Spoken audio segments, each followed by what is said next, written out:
risque qu'on a pris. On a pris un risque parce que. Et puis, c'est pas une excuse, mais même avant Miranda, on était blessé au corps. Puis après Miranda, on n'a pas fait de sparring pantoute, pas de juste. Puis on a pris un risque, on s'est dit, regarde, c'est pas quelqu'un qui va au corps souvent. Mais c'est sûr que je boxais, j'ai pas fait les explosions que je devais pour garder mon énergie un peu. Mais c'est sûr qu'il est grand, il est pas facile, il utilise bien son jab. J'ai pu l'ébranler une couple de fois lui aussi. Puis bon, je pense que c'est une bonne décision. 95-94 aurait pu être d'un côté ou de l'autre. Donc, est-ce qu'il t'a touché au corps? Non, il m'a frappé, mais j'ai pas rien senti. Mais c'est sûr qu'en ne faisant pas de sparring, donc je pouvais pas le tester vraiment. C'est ce soir que je l'ai testé. Mais donc, c'est la boxe, hein.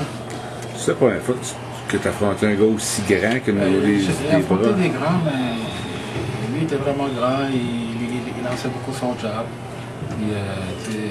J'ai boxé patient pour réussir à le timer un peu. Je l'ai branlé une couple de fois.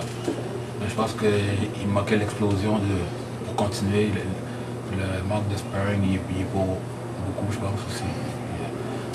Je pense qu'à ce niveau de boxe-là, il faut faire beaucoup de sparring. J'ai été avec mon cardio à moi. Et regarde, je me suis dit, bon, si on boxait pas, je sais pas quand est-ce qu'on aurait boxé, donc c'est pour ça que j'ai accepté le combat, même. C'est sûr qu'on n'était pas à 100%. Marcus a bien boxé aussi. C'est quand tu t'es blessé? Avant Miranda. Ouais. C'est ça. Comment tu vois l'avenir? Regarde, je pense bon. C'était pas un combat pour la ceinture, mais quand même. Et ça, si on me le proposait encore, je serais content là. Sauf que là, il faut que je prenne le temps de guérir ma côte. On a pris le risque de ne pas faire de sparring à l'entraînement pour ne pas l'aggraver. Les seules fois que j'en ai fait un peu, c'était avec un plastron karaté.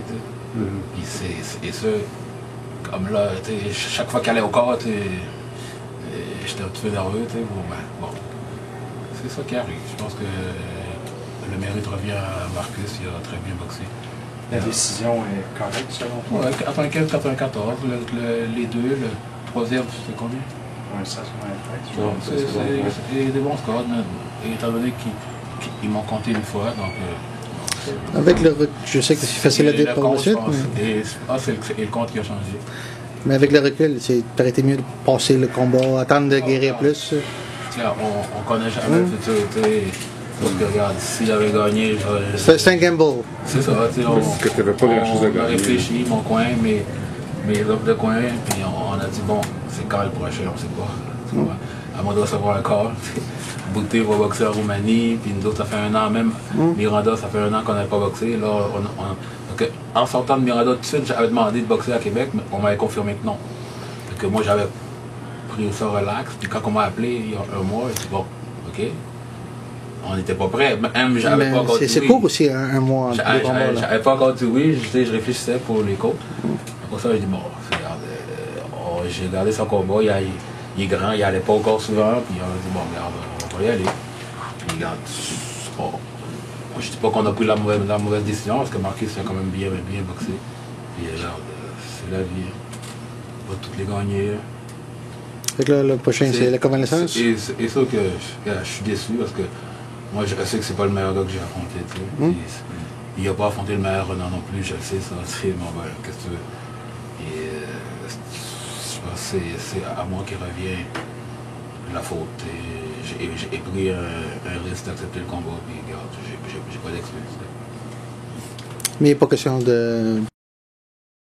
Il n'est pas question de continuer pareil? Ben, regarde, on n'a pas défendu là. Peut-être que...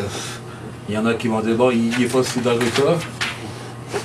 Ouais, parfois ça peut ouvrir une porte. Il y en a peut-être qui vont m'appeler, je sais pas, mais moi, je suis sûr que la défaite, je n'aime pas perdre. Même ma première défaite, c'était à 154, je sais que, regarde, le combat, je n'étais pas à 100% de ma forme, regarde.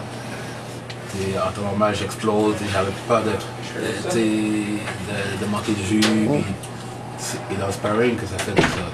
On sait bien beau courir par les pattes, mais on a fait zéro sparring. J'ai fait une fois avec Francie, puis même avec le plastron, j'ai dû abandonner c'est ça qui arrive, Colin. Mais le futur passe-tu par un contrat avec Interbox ou quel gars Yvon Michel ou ça serait... Regarde, là, présentement, je sais que ce qui aide au moins, c'est que les ceintures n'étaient pas en jeu, mais là, c'est plate de faire ça sur ESPN en plus, Colin. Mais c'est ça que Marcus, c'était pas, il sait boxer, il utilise bien son gabarit, il utilise bien son jab. Mais sur plusieurs de tes coups, arrivait short de la cible. Donc c'est ça. C'est un problème de pas faire du sparring contre quelqu'un qui avait des longs bras. Parce que c'est ça. Je pouvais même, à un moment donné, j'ai essayé, même avec le plastron, j'étais craintif de pas manger. En fait, compte, on a dit, bon, regarde, on va travailler le cardio. C'est le petit moment d'explosion en sparring qui manquait. Mais regarde, c'est fait. On va regarder qu'est-ce qui se passe. Et sûr que moi, je sais pas. Parler comme ça après une défaite comme ça, je peux dire n'importe quoi. Là. Bon, on va te laisser récupérer. Vous connaissez, moi, Garde le moral, puis on peut te revoir. Je vois que j'aime ça, mais moi, c'est pour avancer, c'est sûr que c'est pour faire des combats qui me font reculer et je préfère pas, tu sais. Et regarde, peut-être qu'il y a, comme je dis, il y a des boxeurs qui ont dit non, qui vont dire oui maintenant. On ne sait pas ce qui va se passer. Aïe, aïe, aïe. Bonne chance.